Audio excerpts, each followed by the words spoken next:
লক্ষ্য করুন এই যে এই কলামের যে ভার্ব গুলো আছে, এই ভার্ব গুলো মোস্ট মানে আমি বলতে পারি যে এটা সবচেয়ে বেশি ইউজ করা হয়। বিশেষ করে কোনো কিছু বর্ণনা বা উপস্থাপন বা চিহ্নিত বা দেখানো এই অর্থে। তার মানে আপনি কিন্তু কমন ভার্ব হিসেবে এগুলোকে ব্যবহার করতে পারেন। বিশেষ করে দেখানো, চিহ্নিত করা, দাবি, বোঝা, প্রদর্শন করা এই ব্যাপারে। এখন এগুলো তো মেজর ওয়ার্ড মানে মেজর ভার্ব। এগুলোর আবারও কিছু সিনোনিমাস আছে যেগুলো আপনি পত্রিকায় পাবেন। যেমন ডিসপ্লে, এক্সিবিট, ডেমনস্ট্রেট, তারপরে ইন্ডিকেট। তার মানে এগুলো হচ্ছে মানে প্রধান এগুলো হচ্ছে সিনোনিমাস হিসেবে ব্যবহার করবেন। Scrutinise, explore, anatomise and find out, search for, look for এই ব্যাপারগুলো কিন্তু কাছাকাছি। এখন আপনার কাছে মনে হতে পারে, "ও এগুলো কি মুখস্থ করব?" উম সেটা কি সম্ভব? ওকে, চলুন আমরা প্র্যাকটিক্যালি দেখি। আপনার মুখস্থ করতে হবে না। আপনি প্র্যাকটিস গুলো করুন। এখানে থাকা যে অংশগুলো আছে সেগুলো একটু দেখুন। দেখুন এখানে আমি বলেছি যে সাম্প্রতিক প্রতিবেদনটি উপকূলীয় অঞ্চলে জলবায়ু পরিবর্তনের ভয়াবহ প্রভাব বর্ণনা করে। এখন বর্ণনা করে এইটা কিন্তু আমাদের মূলত হচ্ছে ভার্ব। এখন আপনার কি কাজ হবে জানেন? বর্ণনা করা অর্থ দিচ্ছে এইরকম শব্দ এখান থেকে আপনি খুঁজে নিবেন। আমি আবারও বলছি, বর্ণনা করে অথবা উপস্থাপন করে বা দেখায় সবগুলো প্রায়ই কাছাকাছি। এখন ধরুন আমি স্পেসিফিকলি এটা ডিনট বললাম অথবা আমি ইলাস্ট্রেট বললাম, নো প্রবলেম। দিতে পারবেন আপনি। এরপরে দেখুন গ্রিনহাউস প্রভাব শব্দটি পৃথিবীর বায়ুমণ্ডলে তাপ আটকে যাওয়াকে বোঝায়। এখন দেখুন তো, বুঝায়।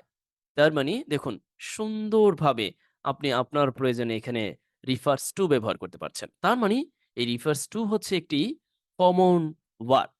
রিফার্স টু একসাথে আমাদের বাক্যের প্রয়োজনে আমরা ব্যবহার করতে পারি, যার অর্থটা দেয় বলতে বোঝায় বা বোঝায়। কেমন? তার মানে আপনি কিন্তু আপনার প্রয়োজনে এগুলোকে প্রয়োগ করতে পারবেন। সেটা লেখালেখি হোক বা কথা বলাই হোক। এরপরে চলুন আমরা যদি আরেকটি বাক্য দেখি। ও হ্যাঁ, পুরো বাক্য বলছি না। দেখুন আমরা যেহেতু এতগুলো ক্লাস করে এসেছি, তার মানে এই পর্যায়ে এসে কিন্তু আমরা বাক্য কিভাবে তৈরি করতে হয় অন্তত এটা জানতে পেরেছি। এখন তো আমরা সরাসরি প্র্যাকটিস করছি। কারণ এগুলো দিয়ে কিন্তু আবার বাক্য কিভাবে এত কিছু দেখার দরকার নেই। আমরা ভার্বটাকে ব্যবহার করতে পারি ঠিক সাবজেক্টের পরে এটা তো আমরা জানি। জাস্ট এতটুকু জানলেই হবে। ওকে। এরপরে দেখুন এই যে চিহ্নিত করে, আপনি ডিনোট দিতে পারেন বা চিহ্নিত করা অর্থে ব্যাখ্যা, তারপরে প্রেজেন্ট দিতে পারেন, ডেমনস্ট্রেট দিতে পারেন। মানে এক কথায় আপনি এগুলোকে ব্যবহার করবেন। এরপর চলুন আমরা আরেকটি ব্যাপার না দেখলেই নয়। আমরা আপনাদের জন্য বাড়ির কাজ দিচ্ছি। বাড়ির কাজটা হচ্ছে এই, লক্ষ্য করুন বাড়ির কাজটা হচ্ছে এখানে কয়টি আছে আপনাদের জন্য বাড়ির কাজ? ৫ টি আছে, হ্যাঁ। এই ৫ টি আপনি করবেন। তবে একটু করতে হবে, মানে একটু মেইনটেইন করবেন। যদি আপনাকে আমাকে দেখাতে চান, কথার কথা যে আপনারা আমাকে দেখাতে চাচ্ছেন, গ্রুপে কাজটা জমা দিতে চাচ্ছেন, অথবা আপনি আ কি বলে উইকলি সেশন ক্লাসে জিজ্ঞাসা করবেন, তখন কিন্তু আপনাকে কি বলতে হবে জানেন? তখন আপনাকে ক্লাস নাম্বার বলতে হবে। এরপরে ক্লাস প্র্যাকটিস ও হোমওয়ার্ক এই ব্যাপারটা বলতে হবে যে এটা ৯৪ তম। তার মানে হোমওয়ার্ক ৯৪ জাস্ট বললেই আমি বুঝতে পারবো যে এইটার এইটা। সেটা আপনি লিখিতভাবে দেন বা প্রশ্ন করেন। এরপরে এইখানে যে নাম্বার, এই নাম্বার অনুযায়ী আপনি এইগুলোকে উত্তর করবেন। তার মানে এখানে ৫, ৬, ৭ এভাবে নাম্বারিং করে করবেন। এজন্য আমি আপনাকে বলছি যাতে করে আমি তড়িৎ গতিতে বুঝতে পারি ঠিক আপনি কোনটা নিয়ে লিখেছেন। ঠিক এই বিষয়গুলোকে আপনি এপ্লাই করেছেন কিনা। দেখুন আমি বারবার কেন বলছি এই বিষয়গুলোকে এপ্লাই করতে। আপনি চাইলে অন্য ওয়ার্ড দিয়ে করতে পারবেন। বাট এই বিষয়গুলো এপ্লাই করতে বলছি এইজন্য, দুনিয়ার সমস্ত words, vocabulary, noun phrase, adjective, adverbial phrase, prepositional phrase, adverb of reason, adverb of purpose বা যাই বলুন না কেন, যাবতীয় যে পার্টস অফ স্পিচ আছে, গ্রামাটিক্যাল স্ট্রাকচার, ফাংশন সবগুলো কিন্তু আপনি চাইলেই ব্যবহার করতে পারব না। এইজন্য আমি বলছি নির্দিষ্ট আমরা কিছু আ ভোকাবুলারির সাথে পরিচিত হচ্ছি। ওকে, চলুন আমরা পরবর্তী যে ইয়াটা আছে সেখানে একটু দেখার চেষ্টা করি যে এখানে আছে ১০ থেকে দেখুন ২৮ পর্যন্ত এখানে বেশ কিছু গুরুত্বপূর্ণ ব্যাপার আছে। যেমন আমি আপনাকে যদি বলি কোন অংশটা কোন কাজে লাগবে, যদি আপনি চান আপনি একটু নোট করতে পারেন। যেমন এইখান থেকে এই ১১ থেকে ১৪, ১৫ এই পর্যন্ত এই অংশটা সাধারণত IELTS রাইটিং টাস্ক 1 লেখার প্রয়োজনে অনেক সময় কাজে দেয়। বিশেষ করে অনেক সময় দেখবেন যে সংখ্যা একটা স্ট্যাটিস্টিক পরিবর্তন হয়েছে, একই রকম রয়েছে, থেকে গিয়েছে, বৃদ্ধি পেয়েছে, কমে গিয়েছে এই ব্যাপারগুলোকে নির্দেশ করার জন্য। তাই না? এরপরে লক্ষ্য করুন, আপনি এই ১৭ থেকে ২১ পর্যন্ত যে ওয়ার্ডগুলো পাবেন, দেখুন এইখানে কিন্তু আমি বড় নেই বলেছি সিনোনিমাস আর এখানে মূল word undertake, underscore, underutilize, undermine, set up for বিশেষ করে এই যে ৪ টি ভার্ব আপনি পত্রিকা পড়বেন আর আপনি পাবেন না, তার সুযোগ নাই। কিন্তু অর্থ উদ্ঘাটনে আমরা অনেক সময় ব্যর্থ হই। আজ থেকে আর ব্যর্থ হবেন না, আপনি নিয়মিত ব্যবহার করবেন না বটে। এগুলোর মানে এইখানে লেখা আছে দেখুন স্পষ্টভাবে। আমি আর বলে দেব কি? তারপরে বলে দিচ্ছি। লক্ষ্য করুন। আন্ডারটেক দায়িত্ব গ্রহণ, দায়িত্ব নেওয়া, গ্রহণ করা। এরপর আন্ডারস্কোর গুরুত্ব দেওয়া। সাধারণত আন্ডারস্কোর হলেও মানে মেবি এটা মানে একটু বিপরীত অর্থ দিতে পারে এরকম কিছু আমরা বুঝতে চাই। বাট আজ থেকে আপনি ভেবে নিবেন যে গুরুত্ব দেওয়া, জোর দেওয়া অর্থে আমরা ব্যবহার করতে পারি। এবার আন্ডার ইউটিলাইজ মানে ব্যবহার করা আর আন্ডার ইউটিলাইজ অব্যবহৃত রাখা বা ব্যবহার না করা এরকম অর্থে। ওকে। এবারে আন্ডারমাইন মিনস ক্ষতিগ্রস্ত করা বা দুর্বল করা এই অর্থে। যদিও আমরা জানি যে উইকেন্ড দুর্বল করা, সাবোটেজ অন্তর্ঘাত করা, ইরোড মানে ধ্বংস করা বা ইয়া করা, ক্ষয় করা অনেকগুলো অর্থ জানি। ওকে। আপনারা মূল ওয়ার্ডগুলোতে গুরুত্ব দিবেন। এখন আসুন আমরা সরাসরি তাহলে প্র্যাকটিস করি। প্র্যাকটিসটা কি? আমরা এখানে কিছু ওয়ার্ড দেখতে পাচ্ছি। সিম্পলি জাস্ট আমরা একটু চেষ্টা করব। সরি। আমরা একটু বোঝার চেষ্টা করব আরকি। ওকে। Extremely sorry. Here I have made a mistake. ওকে। এই হচ্ছে আমাদের প্র্যাকটিস। এখন আমরা যখন আমাদের এই প্র্যাকটিসটা দেখতে যাচ্ছি, যেমন দেখুন, আমরা বললাম যে সরকার একটি জরিপ পরিচালনা করেছে যাতে পানির অপচয় কমানোর উপায় খুঁজে পাওয়া যায়। মানে পানির অপচয় কমানোর এই সম্পর্কে বলেছে। এখন দেখুন এই যে conducted ব্যবহার করা হয়েছে যে ভার্ব হিসেবে। এরপরে দেখুন যে জাতিসংঘের প্রতিবেদনটি জলবায়ু প্রতিবেদনের ঝুঁকিকে মানে পরিবর্তনের ঝুঁকিকে বিশেষভাবে গুরুত্ব দিয়েছে। এখন এই গুরুত্ব দেওয়ার ব্যাপারটা আমরা আন্ডারস্কোর ব্যবহার করেছি। এখন যখন আপনি এইখানে পড়বেন এবং সাথে, সাথে এটাকে রিলেট করতে পারবেন, জাস্ট এনাফ। আপনাকে মুখস্থ করতে হবে না, এমনিতেই পারবেন। তবে হ্যাঁ, যদি আপনি মুখস্থ রাখেন, কিছু, কিছু ব্যাপার আছেই আপনি বারবার প্রয়োগ করলে হবে। আবারও কিছু ব্যাপারে যে আপনি মুখস্থ করলেন, বারবার প্রয়োগ করলেন, এটা আরো বেশি কার্যকর হয় বটে। এরপরে বরাবর নেয় আপনাদের জন্য বাড়ির কাজ। সুন্দরভাবে দেখুন এখানে প্রায়ই করা আছে। জাস্ট আপনি কি করবেন? আপনি যে অন্যান্য যে অংশগুলো লেখা হয়নি, ইংরেজি তার ইংরেজি লিখে দিবেন। এখন যদি এরকম হয় যে আপনি আসলে পারেন না এটা ওটা, তাহলে এই যে কতগুলো ক্লাস করে আসলাম, সেই ব্যাপারের উপর তার মানে আপনি গুরুত্ব কম দিয়েছেন। যদি আপনি সেই ব্যাপারগুলোকে দারুণভাবে দেখে আসেন, দেখে বুঝতে পারেন, তাহলে এই ব্যাপারগুলো সত্যি, সত্যি পারবেন। এখানে যে আমি প্রায় ভার্ব গুলো লিখিয়ে দিয়েছি। শুধুমাত্র আপনাকে সাবজেক্ট লিখতে হবে আর অবজেক্ট লিখতে হবে যদি থাকে বা আপনার এক্সটেনশন হিসেবে আমরা যে কমপ্লিমেন্ট আছে সেই কমপ্লিমেন্ট গুলো লিখতে হবে আমাদের প্রয়োজনে। তার মানে কি? আপনি লিখে ফেলবেন। সুন্দর না? আশা করছি বুঝতে পেরেছেন। এরপর যদি না পারেন তাহলে সমস্যা নাই। আমাদের উইকলি সেশন ক্লাসে জিজ্ঞাসা করবেন যাতে করে আমি আপনাকে সেখানে বুঝিয়ে দিতে পারি। এরপর দেখুন, এগুলো কিন্তু অনেক বেশি গুরুত্বপূর্ণ। আমি কিন্তু সব পড়ি নাই। সব পড়ি নাই। কারণ ক্লাসের ব্যাপার আছে, সময়ের ব্যাপার আছে। আমরা যদিও আমাদের সময় সুযোগ হলে প্র্যাকটিক্যাল ক্লাস বা অন্যান্য ক্লাস এই ফাইলের অধীনে আমরা এড করে দেব সাব ক্লাস হিসাবে। জি। দেখুন দ্যা ওয়ে এটাকে অনেক ব্যবহার এটা। মানে যেইভাবে। কেমন? যেমন ধরুন আমরা যেভাবে আমাদের জীবনযাপন পরিচালনা করি এটা অনেক পরিবর্তন করে দিয়েছে ইন্টারনেট। তার মানে দ্যা ওয়ে আপনাকে ব্যবহার করতে হবে বাক্য লেখার প্রয়োজনে। আমরা দেখব প্র্যাকটিক্যালি। এবারে টু বিগিন উইথ ইতিমধ্যে কিন্তু আমরা দেখেছি এই দেখুন ১ম এই বলতে হয় এরকম অর্থে টু বিগিন উইথ। বুঝতে পারছেন কি? এই যে to begin with as a adverb হিসেবে আমরা বাক্যের প্রয়োজনে ১ম এই ব্যবহার করতে পারি যে হ্যাঁ, ১ম এই বলতে হয় এটা। Substantial and somewhat in addition আমরা এগুলোকে অ্যাডজেক্টিভ হিসেবে এই ২ টাকে ব্যবহার করতে পারি। Sorry to say extremely sorry adverb হিসেবে রাইট? চলুন আমরা একটু দেখার চেষ্টা করি যে এখানে একটা ছোট করে একটা অংশ আছে। ও হ্যাঁ, আরেকটি কথা মানে এই যে ব্যাপারগুলো দেখতে পাচ্ছেন হোমওয়ার্ক, ক্লাস প্র্যাকটিস এইটা মূলত আমার যে স্পেশাল কোর্স আছে বিশেষ করে ৫ জন বা ৬ জন নিয়ে তারই একটি অংশবিশেষ। এখন আমার স্টুডেন্ট হিসেবে রেকর্ডেড কোর্সের অংশ হিসেবে আপনারা এটার দাবিদার। তার মানে হচ্ছে আপনাদেরও যে গুরুত্ব, সেই গুরুত্ব বিবেচনায় আমি এই ব্যাপারগুলো পর্যায়ক্রমে ইনক্লুড করে দিব। মানে অতিরিক্ত ক্লাস হিসাবে। যাতে করে আপনারা অবশিষ্ট যে ক্লাস আছে তার সাথে আলাদা একটা মানে পরিবেশ পান। তবে এটা কিন্তু বাধ্যতামূলক না। আমি বলছি আমার সময় ও সুযোগ হলো অপশনাল হিসেবে অতিরিক্ত ক্লাস হিসেবে এড করে দিব। বুঝতে পারছেন? বাট এখন যেটা নিচ্ছি এটা কিন্তু কম্পালসরি ক্লাস। এখান থেকে কিন্তু অবশ্যই আপনারা শিখবেন। চলুন এই হচ্ছে বাক্যগুলো যেগুলো আপনি করবেন। আপনি করে কি করবেন? আপনি এগুলোকে করে এরপরে আমাকে অবগত করবেন। বিশেষ করে গ্রুপে জমা দিতে পারেন বা আপনার প্রয়োজনে এগুলোকে আপনি করবেন। এরপরে দেখুন আমরা দেখার চেষ্টা করি for example, for instance, such সবগুলো কিন্তু আমরা উদাহরণ বা লিস্ট প্রদানের জন্য ব্যবহার করে থাকি, তাই না? দেখুন, আপনার যদি একটু বুঝতে কষ্টই হয়, তাহলে আমি বলব দয়া করে এইখানে দেখতে পারেন। এই ব্যাখ্যাটা একেবারে ইজি সহজভাবে উপস্থাপন করা হয়েছে। জাস্ট আপনি এটিকে একটু দেখবেন যে আপনি ফর এক্সাম্পল একই রকম তারপর আপনি কোথায়, কোথায় ব্যবহার করতে পারেন। তারপর আমরা যদি একটু প্র্যাকটিক্যালি দেখি, দেখুন এখানে কিন্তু দেওয়া আছে। For instance, for example, such as, like. এখন such as ও আপনি উদাহরণ দেওয়ার জন্য ব্যবহার করতে পারেন যে আপনি বলতে পারেন যে such as আমি অনেক পছন্দ করি such as আম, কাঁঠাল, কলা, জাম আপনি বললেন। আবারও কিন্তু আপনি লাইক ও ব্যবহার করতে পারেন এই ক্ষেত্রে। যেমন লাইক যেমন, তার মানে লাইক ও যেমন অর্থ দেয়, such as ও যেমন অর্থ দেয়। তার মানে এই ৪ টা দিয়েই কিন্তু আপনি উদাহরণ দিতে পারেন, তাই না? ওকে। এরপরে দেখুন, আমরা দেখার চেষ্টা করি যে প্রিপোজিশন হিসেবে আমরা include, such as, like।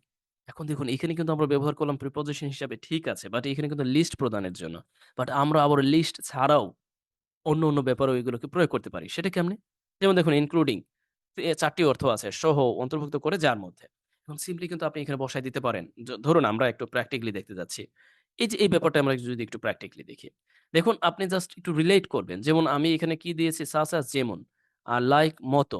এখানে দেখুন তো আমি যদি বলি যে কিছু দেশ, যেমন বাংলাদেশ। এখন এই যেমন লেখার জন্য এই বাংলাদেশের পূর্বে এই যেমন লেখার জন্য আপনাকে কিন্তু এই such as এর ব্যবহারটা করতে হবে। এটা কি খুব বেশি জটিল? পারবেন না আপনি? কেন পারবেন না? যেমন দেখুন ভারত, চীন সহ তার মানে সহ আছে। সহ বলতে কোনটা নির্দেশ করছে এখানে? ইনক্লুডিং। এর চেয়ে সহজ, এর চেয়ে দারুণ উপায় ইংরেজি শিখা বা লেখার প্রয়োজনে আমি জানি না যে আদতে আপনারা কোথায় পাবেন, কোথায় শিখবেন। তবে আমার চেয়ে মস্ত বড় মানে অনেক বড়, বড় শিক্ষক আছে। অনেক ভালো, ভালো উপায় আছে। আমি এই অর্থে বলছি যে আপনারা যে আমার সাথে আছেন, আমি যে আপনাদেরকে বোঝানোর চেষ্টা করছি আমি এইটাকে আমার দিক থেকে অনেক বেশি সহজতর উপায় হিসেবেই গণ্য করছি। বাট আমার চেয়ে কিন্তু অনেক বড়, বড় শিক্ষক আছেন। অনেক যদিও আমি শিক্ষক হিসেবে নিজেকে এখনো পর্যন্ত কনসিডার করি না। মানে আমি মনে করি যে একজন গাইড আমি আপনাদেরকে ইনস্ট্রাকশন দিচ্ছি, আমি আপনাদেরকে বোঝাচ্ছি। যতটুকু অভিজ্ঞতা হয়েছে দীর্ঘ ৮-৯ বছরের ইংরেজি লেখালেখি বা এই সংক্রান্ত ব্যাপারের উপর, সেই ব্যাপারটাকে আপনাদেরকে আমি আ মানে আপনাদের প্রয়োজনে আমি এগুলোকে প্রয়োগ করে দেখাচ্ছি। তার মানে এই যে আমরা নিজেরাও প্রয়োগ করব, নিজেরাও ব্যবহার করব। দেখুন কত সুন্দরভাবে। যেমন ধরুন আপনি এটা লিখতে চাচ্ছেন, এই লিস্টটা দিতে যাচ্ছেন যে যেমন ব্যাগ, বোতল, স্ট্র তার মানে কি? এখানে কিন্তু আমি একটা ব্যাপার বলেছি। আপনি উদাহরণ দেওয়ার জন্য সাস ব্যবহার করতে পারবেন। আবারও এইরকম একটা নির্দেশ করতেও সাস ব্যবহার করতে পারবেন। ইন্টারেস্টিং না? খুব বেশি কঠিন? পারবেন না? যেমন দেখুন, যার মধ্যে রয়েছে উন্নত দেশগুলো। তার মানে কি?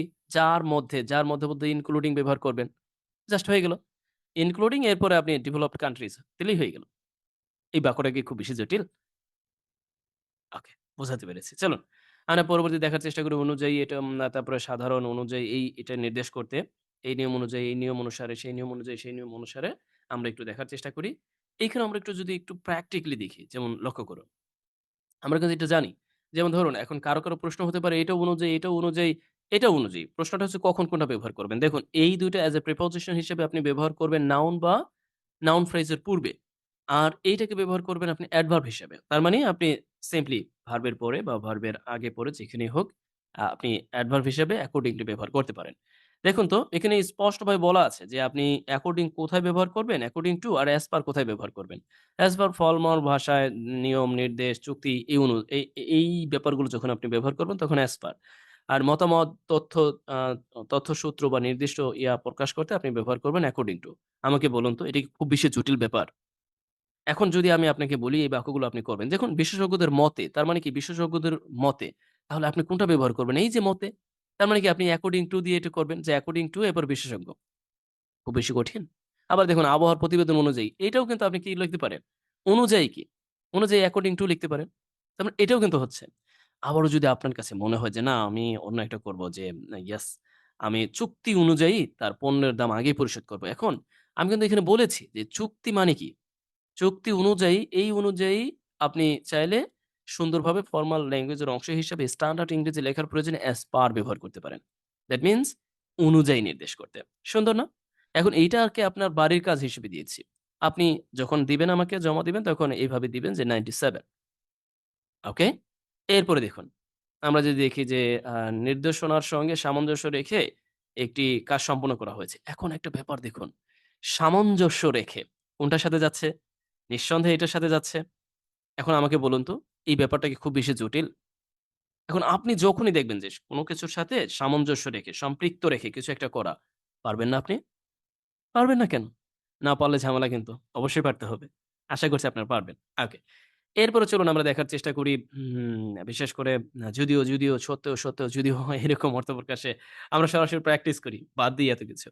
চলুন আমরা যেহেতু জানি যে এগুলো যদিও যদি মানে এটা ৩ থেকে ৪ টি অর্থ দেয়, আমরা ইতিমধ্যে অবগত হয়েছি। তারপরেও আমরা আবার দেখার চেষ্টা করব। এই যে দেখুন, although, even though, যদিও, not withstanding এটা কিন্তু প্রিপোজিশন হিসেবে ব্যবহার করা যায়, কনজাংশন হিসেবে ব্যবহার করা যায়।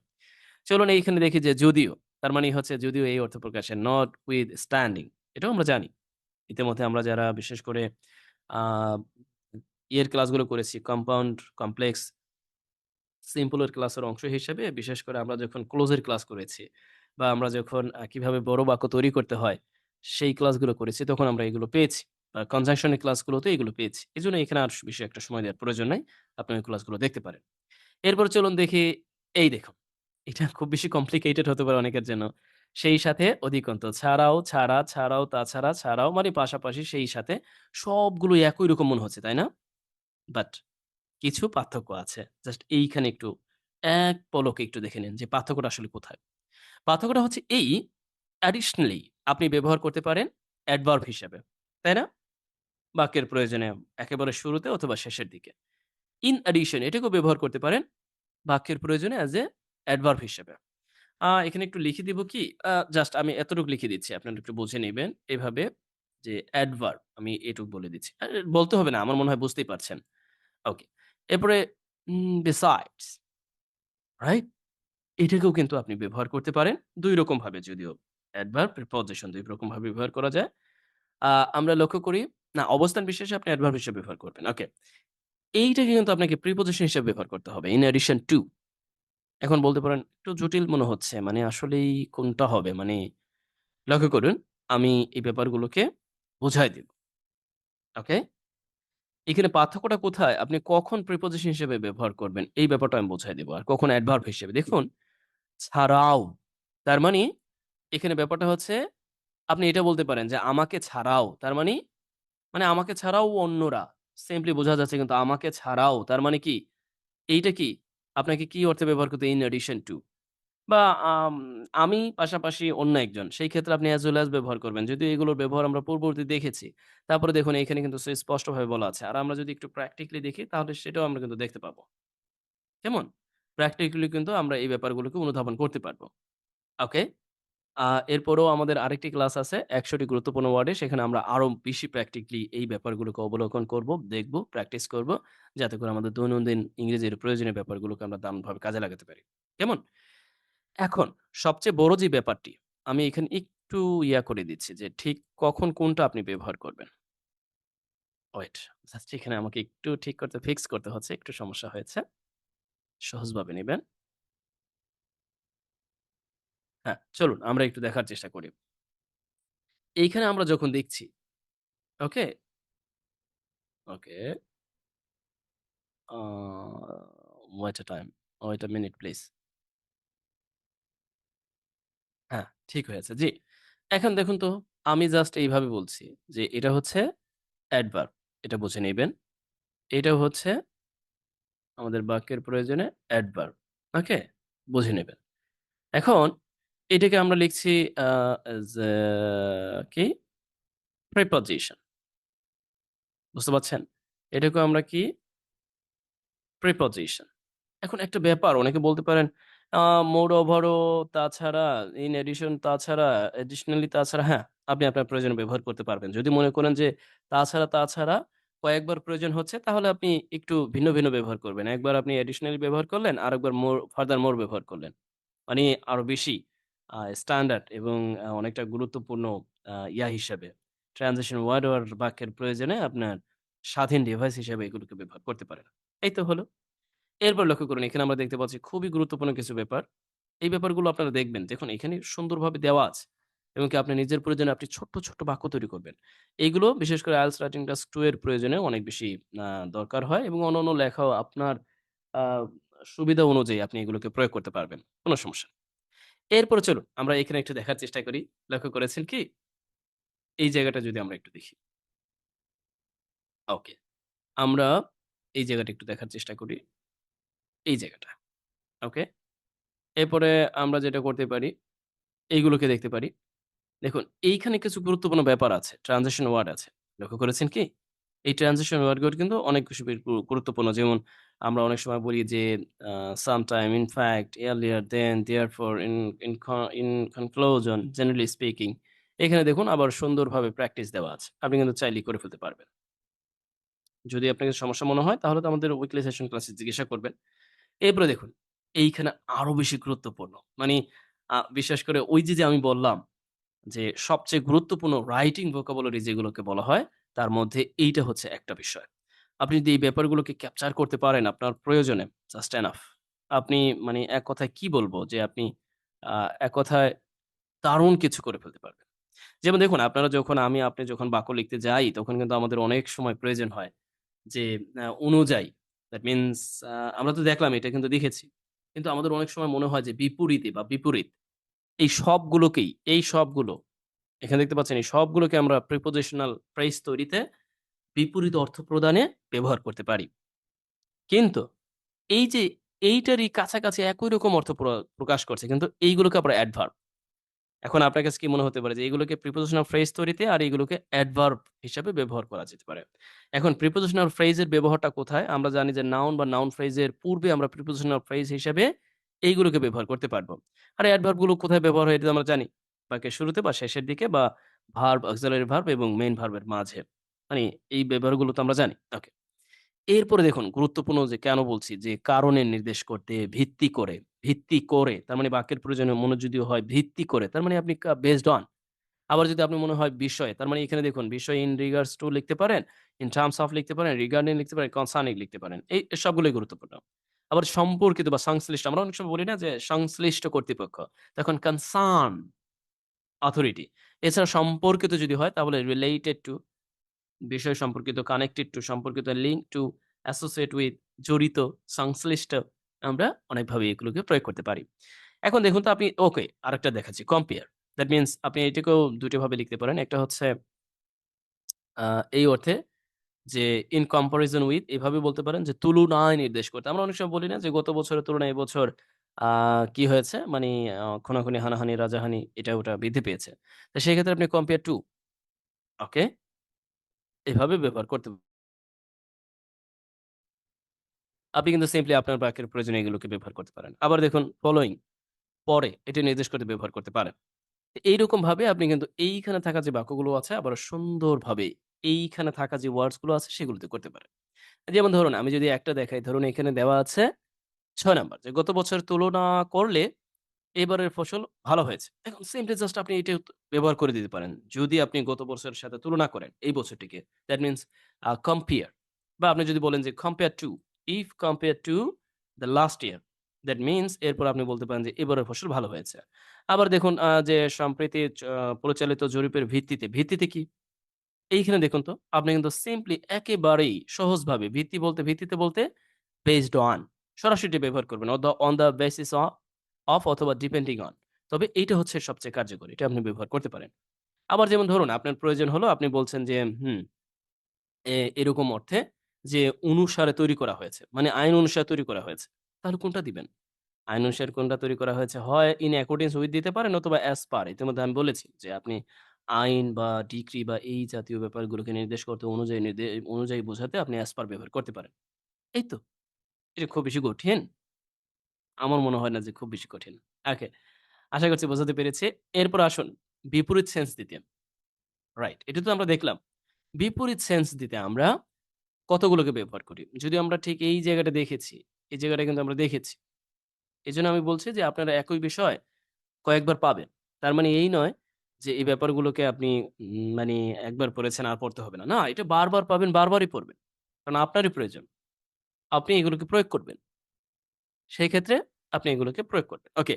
এখানে দেখুন বিপরীত কনভার্সলি ইতিমধ্যে আমি বলেছি যে কোনটাকে কি হিসাবে ব্যবহার করা যেতে পারে। on the contrary, to the contrary ঠিক বিপরীত মতে বা বিপরীত জানা মতে এগুলো আমরা দেখেছি। এখন ওভারঅল আপনি এই বিষয়টির উপর মানে উল্টো দিকে বিপরীতভাবে তুলনামূলকভাবে এই ব্যাপারগুলোকে নির্দেশ করতে এই বিষয়ের উপর দেখুন সুন্দরভাবে একটি আ প্র্যাকটিস দেওয়া আছে প্লাস হোমওয়ার্ক দেওয়া আছে। আমি একটু বুঝায় দিচ্ছি আপনাদের এখানে। যদিও আমি উত্তরটাও দিয়ে দিয়েছি। এই দেখুন in contrast, conversely, on the contrary, to the contrary সবগুলোকেই মূলত এখানে এই অর্থে ব্যবহার হয়েছে ট্রানজিশন ওয়ার্ড এই প্রয়োজনে অ্যাডভার্ব হিসেবে ব্যবহার করা হয়েছে। বাই কন্ট্রাস্ট কন্ট্রালি যদিও আমরা দেখতে পেয়েছি এখানে প্রিপোজিশনাল ফ্রেজ তৈরিতেও আমরা এইগুলোকে ব্যবহার করতে পারি। রাইট। পার্থক্যটা কি দেখুন, আমরা পার্থক্য হিসেবে যেটা দেখতে পারি শেষের দিকে যখন প্রিপোজিশন দেখতে পাচ্ছি। এই যে শেষের দিকে প্রিপোজিশন, শেষের দিকে প্রিপোজিশন, শেষের দিকে প্রিপোজিশন, শেষের দিকে প্রিপোজিশন। সেই সময় আমরা প্রিপোজিশনাল ফ্রেজ তৈরি করার অর্থে ব্যবহার করতে পারবো। আবারও বলছি, শেষের দিকে প্রিপোজিশন মানে একই রকম দেখতে। আপনার কাছে মনে হতে পারে একই রকম তো চেহারা, সমস্যাটা কোথায়? সেক্ষেত্রে প্রিপোজিশনাল ফ্রেজ তৈরি করবেন কি দিয়ে? ওইগুলো দিয়ে। আর যখন দেখবেন যে আ মানে এমনি নাউন দিয়ে শেষ হয়েছে, তখন সেগুলোকে প্রিপোজিশনাল ফ্রেজ দিয়ে তৈরি না করে, প্রিপোজিশনাল ফ্রেজ হিসেবে না নিয়ে অ্যাডভার্ব হিসেবে ঠিক এইরকমভাবে ব্যবহার করতে পারেন। এই জায়গাটায় দেওয়া আছে। বুঝতে পারছেন কি? ওকে। এরপরে চলুন। আমরা এইখানে গুরুত্বপূর্ণ কিছু আছে। তারপরে এটার উপর ক্লাস আছে। এইখানে দেখুন ওভারঅল গুরুত্বপূর্ণ দারুণ কিছু ব্যাপার আছে। যে বিশেষ করে যারা IELTS রাইটিং টাস্ক 2 লিখতে যাই বা যারা আ প্যারাগ্রাফ লিখতে চাই বা যারা আমরা এসে লিখতে চাই বা যারা আমরা রিপোর্ট লিখতে চাই বা যারা বিভিন্ন ধরনের যে ব্যাপারগুলো আছে লিখতে চাই। একেবারে শেষের দিকে বা আপনি একটা যুক্তি দিয়েছেন বা আপনি একটা কথা বলেছেন, শেষ দিকে বললেন যে এটা সুস্পষ্ট। বা আপনি ১ম দিকেই বললেন যে এটা সুস্পষ্ট বোঝা যাচ্ছে। এটা একেবারেই স্পষ্ট বোঝা যাচ্ছে বা এটা তো নিঃসন্দেহে বোঝা যাচ্ছে। আবার যদি বলেন যে এটা আপাতত বোঝা যাচ্ছে। ওকে? মানে যেকোনো প্রয়োজনেই এখানে দেখুন সুস্পষ্টভাবে ব্যাখ্যা করাও আছে। আপনি কিন্তু এগুলোকে আপনার বাক্যের প্রয়োজনে লিখতে পারেন। এখন এখানে একটি প্র্যাকটিস আছে। আপনি প্র্যাকটিসটা দেখে নিবেন। এরপর আছে এইটা। এই তো শেষ। দেখুন, আমি এখানে হিসাব অনুযায়ী হয় ১২২। কিন্তু আপনি কি একবার চিন্তা করেছেন আমি কতগুলো করে সিনোনিমাস রেখেছি বা এটা ওটা রেখেছি? সেই হিসেবে ওয়ার্ড মূলত ১২২ না। ওয়ার্ডস মূলত এখানে অনেক। যেমন ধরুন গ্র্যাজুয়ালি বাট এখানে আমি consecutively sequentially, successively, continuously এর পরিবর্তে এইগুলো আছে। তার মানে কতগুলো করে আছে? তো এইভাবে প্রায় আমি যতটুকু অনুমান করছি ৩০০ থেকে ৩৫০ ওয়ার্ড বা তারও বেশি হতে পারে। ওকে? ওকে যাই হোক, আজ তাহলে এই পর্যন্তই। আমরা দেখার চেষ্টা করলাম যে কিভাবে আমরা আমাদের নিজেদের প্রয়োজনে গুরুত্বপূর্ণ ওয়ার্ডস গুলোকে পড়তে পারি।